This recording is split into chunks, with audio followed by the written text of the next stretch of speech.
Hello, welcome to Theosophy in Wales. I'm Dave Marsland. Anima Mundi, the soul of the world.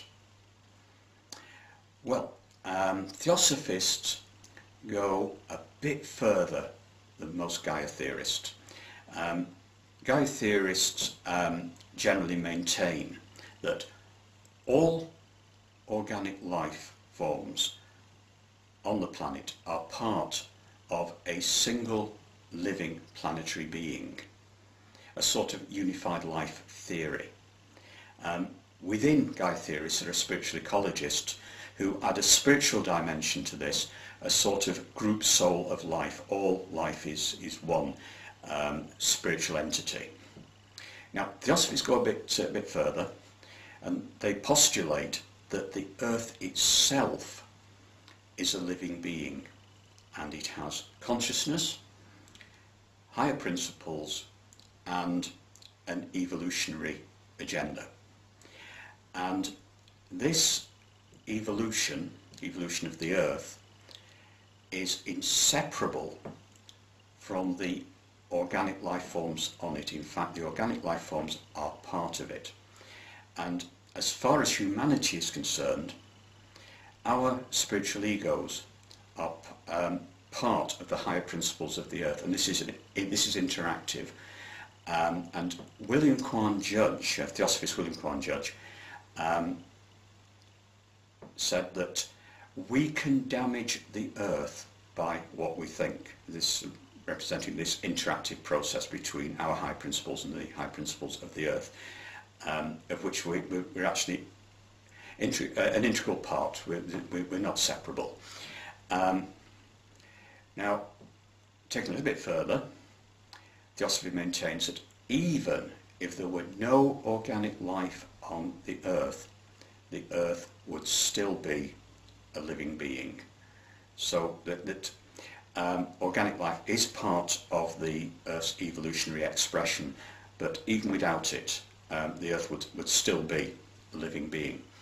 Now, Theosophists maintain that life is not just the result of a chance chemical reaction, and there's a couple of reasons I can give for this. One is, surely it were just a chemical reaction, wouldn't life have been generated many times during the history of the Earth? And in addition to that, wouldn't it be possible to create life in a laboratory? So that's those would be really that really would be news if we created life in a laboratory, and if a new life form or a new generation of life took place. As I understand it, there's no evidence there's ever been more than one generation of life on the planet. Now, back in 1968, I saw a television documentary. In fact, it was a New Year thing, saying what would happen in the coming year. And there were some scientists claiming that they probably would solve the mystery of life that year. They said they were close to doing it, and that we'd know what life was. It's 1968 and we're still waiting, so it hasn't happened yet. And the scientific view, and they were working with primordial soups, was that life was a chemical reaction produced by rock, gas and water in combination with light and heat from the sun. Prana, the life force from the sun, wasn't in the equation. And well, it's 1968 and we're still waiting for a result on that one, and probably if they discovered what life really was, they might have created it in a laboratory, which just hasn't happened.